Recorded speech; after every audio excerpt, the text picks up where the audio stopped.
going to chapter 11, market equilibrium.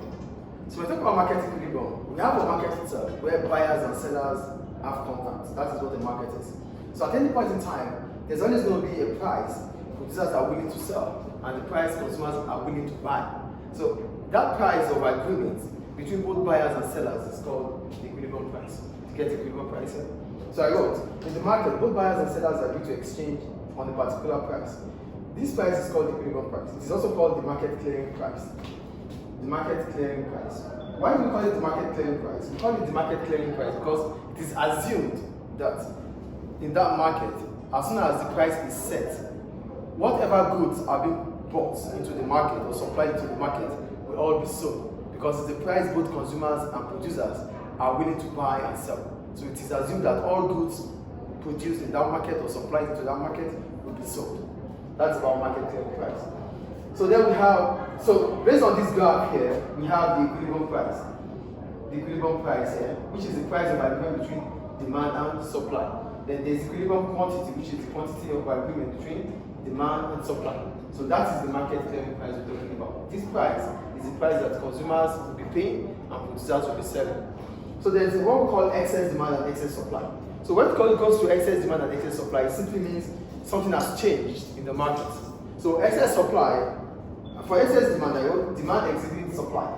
So excess demand will happen because the equilibrium price, as the price is set below the equilibrium price. So if the price becomes any point from here, it will mean excess demand because the consumers will be willing to buy more. So any price set below the equilibrium price is called excess demand. I think it's clear. Then we have excess supply. Based on the law of supply, the higher the price, the higher the quantity supplied. So as soon as the price is set above the equilibrium price, above the equilibrium price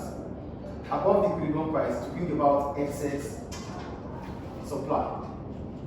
So we have excess demand here, excess demand, and excess supply. So excess demand is as a result of the price being set below the equilibrium price, which is at P, and excess supply is as a result of the price being set above the equilibrium price. Excess demand and excess supply is clear, right? So we'll move on. Changes in demand and supply. When we talk about changes in demand and supply, we're talking about a shift in both demand and supply. As soon as there's a shift, or as soon as demand increases, there's always going to be a change in the equilibrium price. And as soon as supply increases, it's also going to bring about a change in the equilibrium price. So both changes in demand and supply will definitely change the equilibrium price. So we're going to start with demand. This is our equilibrium price.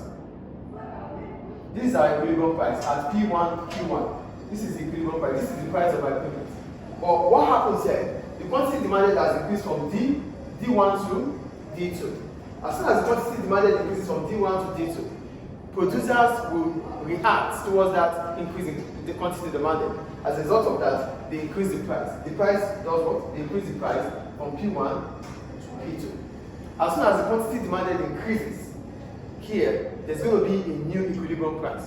So the new equilibrium price based on the fact that the quantity demanded has increased from Q1 to Q2, meaning that the demand curve will have shifted from D1 to the right from D1 to D2, will bring about an increase in price from P1 to P2. So that means we have a new equilibrium at P2. So as soon as the quantity demanded increases, we're going to have a high equilibrium price. As soon as the quantity demanded increases, we're going to have a high equilibrium price. That is what changes in demand will bring about. And on the other hand, if the quantity demanded reduces from Q2 to Q1, it will bring about this demand curve to shift leftward from D2 to D1. At that point in time, the price would reduce from P2 to P1 because we're going to have a new equilibrium also. So for every stage of change, for every stage in increase or every changes in the demand for a product, we bring about a new equilibrium. So either a high equilibrium price or a low equilibrium price. So a low equilibrium price will be as a result of the quantity demanded reducing in the market. A high equilibrium price will be as a result of the quantity demanded increasing in the market. I think changes in demand is clear. Then we go to supply. Changes in supply.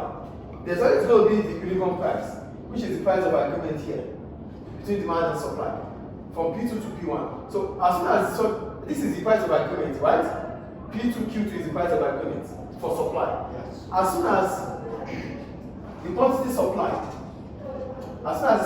supplied, increases in the market from Q2 to Q1, it will bring about, as soon as the quantity supply increases in the market from, let's say, from Q2 to Q1, it will bring about a rightful shift in the supply curve from S2 to S1. At that point in time, we're going to have a new equilibrium price at P1 because S2 to S1 is representing an increase in quantity supply in the market. So an increase in quantity supply in the market means that the quantity in the market is more than the supply, the demand there. So the new equilibrium price will be at P1. Do you get the point here? An increase in supply from Q2 to Q1 will shift the supply curve rightward from S2 to S1. At that point in time, we're going to have a lower equilibrium price at P1. So the price gets lower. It's lower. But on the other hand, if we have an increase in the quantity supply from Q1 to Q2, we're going to have a rightward shift in the supply curve from S1 to S2. At that point in time, we're going to have a high equilibrium price from P1 to P2. So these are what we call changes in demand and supply. Any questions about it? No. We'll move on. So to market clear.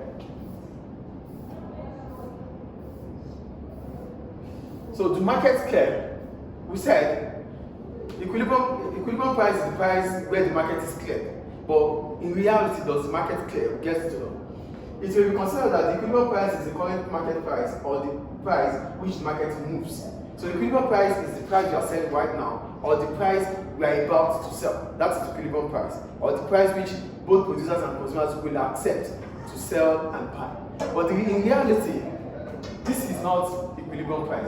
Prices are set based on market situation. So there's not going to be a stable price in the market because the market will change. There's dynamism in the market.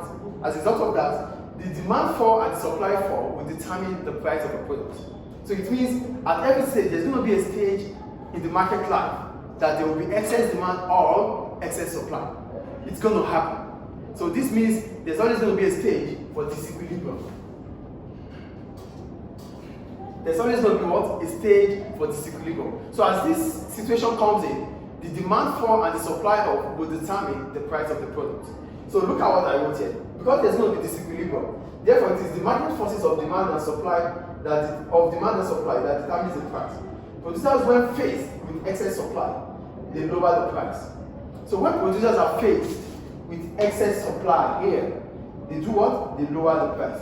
So when they lower the price, it means it becomes an incentive for consumers to buy more because consumers are conscious about price. So when the price becomes lower in the market, they want to buy more. So one of the things they could do when they are faced with excess supply is to reduce the price. So when they reduce it, because excess supply comes as a result of a price set above the equilibrium price. So what you have to do as a firm is to reduce the price back to equilibrium. At that point in time, consumers will buy more. So excess supply will solve. The other point is reduce the quantity supplied. Because excess supply means we supply more into the market. So we reduce the output. So the other way is what? Reduce the output in the market. So that is how to solve equilibrium through excess supply. Then if there is excess demand in the market as a result of the price being set below the equilibrium price, what can producers do? They have to increase the price. When they increase the price, it reduces the quantity demanded in the market. So this is the way to solve excess demand and excess supply, which is